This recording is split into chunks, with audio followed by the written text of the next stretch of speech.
আমাদের মুসলিম ধর্মের রীতি অনুযায়ী যে বিবাহ হয় তা হালাল, কিন্তু অন্য ধর্মের বিবাহ এবং তাদের সম্পর্ক এটা কি জিনার অন্তর্ভুক্ত কিনা এবং তাদের জন্ম দেওয়া সন্তান বৈধ কিনা। প্রথম কথা হলো, কোনো মানুষ যখন ইসলাম গ্রহণ না করে, কোনো মানুষ যখন বেঈমান হয়, অমুসলিম হয়, কাফির হয়, তখন তার জন্য তো আর হালাল হারামের কিছু নেই। যে ভর্তি হয়নি তার পাশ ফেলের প্রশ্নই ওঠে না। ঠিক একইভাবে কোনো মানুষ যখন ইমানদার হয় তখন তার জন্য হালাল হারামের বিধান প্রযোজ্য হয়।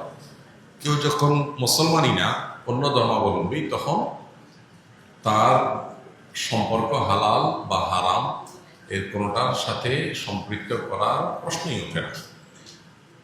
সন্দেহাতীতভাবে শরিয়ার দৃষ্টিকোণ বিবেচনা করলে সেটা অবৈধ এবং হারাম।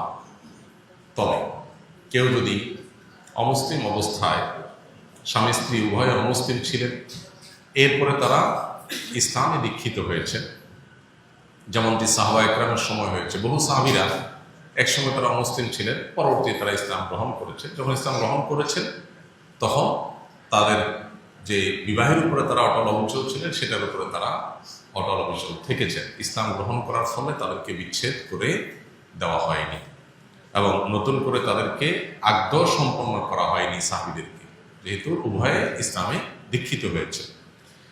অতএব ইসলামের পূর্বের যে বিবাহ শাদী বা ইসলাম ধর্ম যারা অনুসরণ করছে না তাদের যে বিবাহ শাদী, তাদের ধর্ম মতে সেটি যদি বিশুদ্ধ হয়ে থাকে তো সেটি তাদের কাছে বিশুদ্ধ হতে পারে, বাট শরিয়ার দৃষ্টিকোণ থেকে সেগুলো কোনোটাই সঠিক বা শরিয়া সম্মত বিবাহ না। শরিয়া সম্মত বিবাহ যদি না হয় তাহলে সেক্ষেত্রে শরিয়ার দৃষ্টিকোণ থেকে বিবাহের যে বিধিবিধান সেগুলো সাধারণত কার্যকর হয় না। বাট কেউ যদি কোনো ধর্মের, বিশেষ করে আসমানি কোনো দিনকে অনুসরণ করে যদি বিবাহ শাদী করে, সে তার ধর্মের অনুসরণ করে, তাহলে সেক্ষেত্রে তিনি তার ধর্ম অনুসরণ করলেন এবং স্বামী স্ত্রী উভয় যদি ইসলাম গ্রহণ করে ফেরত চলে আসেন তাহলে নতুন করে তাদেরকে আর আগ্দ সম্পন্ন করতে হবে না। আমাদের দেশে এসএসসি, এইচএসসি এবং দাখিল আলেম এই সমস্ত পরীক্ষাগুলোকে ঘিরে যেই পরিমাণ উন্মাদনা তৈরি হয় এবং যে পরিমাণ আবেগ এবং মানুষের আশা আকাঙ্ক্ষার আনন্দ উচ্ছ্বাস এগুলোর ছড়াছড়ি যে পরিমাণ দেখা যায় সেটা আসলে অনাকাঙ্ক্ষিত। একটা মানুষের জীবনে একটা পরীক্ষা এত গুরুত্বপূর্ণ নয় যত গুরুত্বপূর্ণ এটাকে আমরা করে ফেলেছি। আমরা এটাকে যত বড় করে ফেলেছি, বিষয়টা আসলে এত বড় নয়। যে কোনো অর্জন মানুষের আনন্দের কারণ হয়, কিন্তু আনন্দের আতিশয্য এটা যদি সকল সীমা ছাড়িয়ে চলে যায় বা এটা যদি অনেক বেশি হয়ে যায় তাহলে সেটা আমাদেরকে আমাদের ভেতরকার বস্তুবাদের প্রতি আমাদের যে আসক্তি আছে সেটাকে খুব বড় করে দেখায় এবং ইঙ্গিত করে। একজন মুসলমানের কাছে দুনিয়ার কোনো অর্জন এটা অনেক অনেক বড় অর্জন হতে পারে, তাই বলে সেটার কারণে সে একেবারে আনন্দে জান্নাত পেয়ে গেছি ভাবে সে আত্মহারা হয়ে যাবে, এটা হতে পারে না। এখন দেখা যায় যে অনেক মা বাপ, অনেক ছেলে মেয়েরা ভালো কিছু করতে পারলে খুশির চোটে তারা এমন ভাব প্রকাশ করে যেন তারা জান্নাত পেয়ে গেছে। ইমানদারের চূড়ান্ত সুখ বা খুশি হবে জান্নাতে যাওয়ার পর। আল্লাহ তাআলা বলেছেন, ফামান যুহজিহা আনিন নারি ওয়া উদখিলাল জান্নাতা ফাকাদ ফাজ। যে ব্যক্তিকে জাহান্নাম থেকে মুক্ত করে দেওয়া হবে এবং জান্নাতে প্রবেশ করায় দেওয়া হবে, সে চূড়ান্ত সফল হয়ে গেল। এই লোকটার হাসি হবে নির্মল এবং সবচেয়ে বড় হাসি। এর বাইরে পৃথিবীতে যে কোনো অর্জনের পরে হাসি থাকবে, কিন্তু হাসির পাশাপাশি টেনশনও থাকবে। এসএসসিতে ভালো করেছি দেখে এইচএসসিতে ভালো হবে এমন কোনো কথা নেই। খুশি হয়েছে ঠিক আছে, কিন্তু আত্মহারা হওয়ার কিছু নেই। আবার আরেকজন খারাপ করেছে তাই বলে তার সব শেষ হয়ে গেছে এমনও নয়। সে এখানে খারাপ করেছে, আর জায়গায় তো ভালো করবে। কত এসএসসিতে খারাপ করা মানুষ জীবনে কত বড় কিছু করেছে। আবার অনেক এসএসসিতে ভালো করা মানুষ রাস্তা রাস্তায় ঘুরেছে। সো এত আনন্দে আত্মহারা হওয়ার কিছু নাই, আবার এত বেদনায় ভেঙে পড়ারও কিছু নাই। এটার সাথে ইমানের সম্পর্ক সুগভীর। আল্লাহর প্রতি যদি কারোর বিশ্বাস থাকে, আস্থা থাকে, ভরসা থাকে, তাহলে সেক্ষেত্রে সে এই ব্যালেন্সের নীতিটাকে অনুসরণ করে চলতে বাধ্য।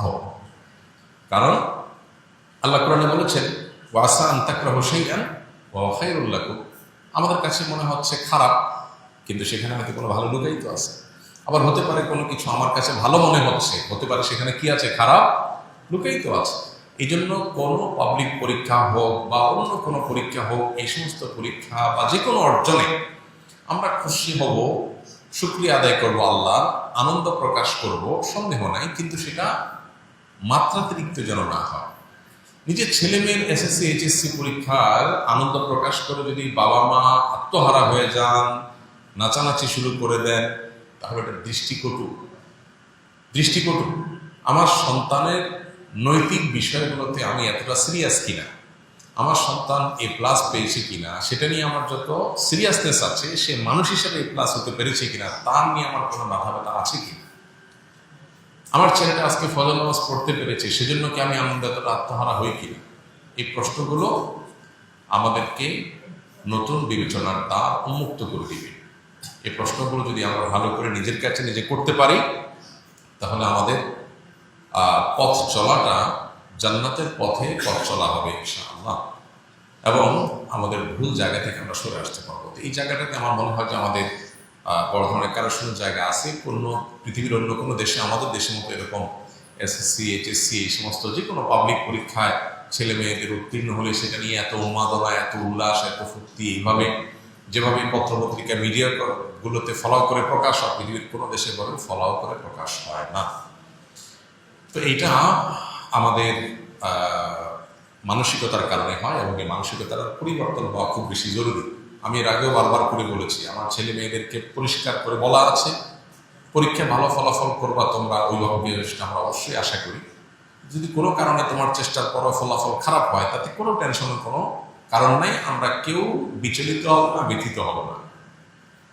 যে রেজাল্টই হবে আমরা আলহামদুলিল্লাহ বলবো। এই রেজাল্ট আমাকে খাওয়াবে না, এই রেজাল্ট আমাকে পড়াবে না, এই বিশ্বাস আমার আছে, এই মান আমার আছে। বিধায় এটার জন্য আমার এত পাগল হওয়ারও কিছু নাই, আর এটার জন্য আমার তো মন খারাপ হওয়ারও কিচ্ছু নেই। দেখার বিষয় হলো আমার ছেলে মেয়ে সঠিক পথে আছে কিনা, পড়ালেখা ঠিক মতো করছে কিনা, সময় নষ্ট করছে কিনা, এগুলো হলো দেখার বিষয়। পরীক্ষার ভালো কি হলো না সেটা আমার অবশ্যই গুরুত্বপূর্ণ বিষয়, কিন্তু এত গুরুত্বপূর্ণ না যে এটার জন্য আমি আমার ছেলে মেয়েকে টেনশনে ফেলে দিয়ে আত্মহত্যার মুখে যেতে তাদেরকে বাধ্য করব, তাদেরকে অন্য ছেলে মেয়েদের সাথে কম্পেয়ার করে লাজ লজ্জার মধ্যে ফেলে দিব, তাদেরকে আমি চাপের মধ্যে ফেলে দিব। এটা মোটেও কাঙ্ক্ষিত কোনো বিষয় হতে পারে না। আজকের বস্তুবাদী এই পৃথিবীকে ছেলে মেয়েদেরকে টাকার মেশিন মনে করা হয় নিজেরা টাকা কামাই করি, তাদেরকে দিয়ে টাকা কামাই করবো, বিধায় ক্যারিয়ারের ভালো একটা জায়গায় যেন যেতে পারে এর জন্য পাগল করা হয়ে যায়। আমার ছেলে মেয়ে মানুষ হোক, মুসলমান হোক, আল্লাহর সাথে পরিচিত হোক, নীতিবান হোক, আদর্শবান হোক, সুস্থ সবল হোক, এরপরে তার ক্যারিয়ার গড়ুক, হালাল উপার্জন করুক, সমাজে খুব আহামরি কিছু করতে না পারলেও অন্তত সে যাতে সমাজের মানুষের জন্য ভালো কিছু অবদান রাখতে পারে সেরকম ক্যাপাবল মানুষ হোক। এটা হবে আমাদের স্বপ্নের জায়গা। এখন আমাদের স্বপ্নের জায়গা হলো ছেলে মেয়েকে ডাক্তার ইঞ্জিনিয়ার হইতে হবে, বড় অফিসার হইতে হবে, টাকা পয়সা কামাই করতে হবে, ভালো মানুষ, নেককার, মোত্তাকি, পরহেজগার, ইমানদার, নিষ্ঠাবান, এগুলো হলো কি হলো না, ডাজ নট ম্যাটার। এই জন্য সমাজের দুরবস্থা, উচ্ছন্ন গেছে কি এমনি এমনি। নীতিবান মানুষের সংখ্যা কেন কমে যাচ্ছে, কেন স্বার্থপর শিক্ষিতের সংখ্যা বাড়ছে? কারণ আমাদের নিজেদের মধ্যে পরিবারগুলোতে এগুলোর চর্চা নাই। এই জন্য এই এসএসসি এইচএসসি কিংবা দাখিল আলিম পরীক্ষার ফলাফল প্রকাশ হওয়ার পর আমাদের পরীক্ষার ফলাফল তো প্রকাশ হয় না, আমাদের মানসিকতার প্রকাশ ঘটে। আমাদের মানসিকতার প্রকাশ ঘটে যায় যে আমরা আসলে কোন মানসিকতা লালন করি। আল্লাহ তাআলা আমাদেরকে সংশোধন হওয়ার তৌফিক দান করুন। আস-সুন্নাহ ফাউন্ডেশন, উম্মার স্বার্থে সুন্নাহর সাথে।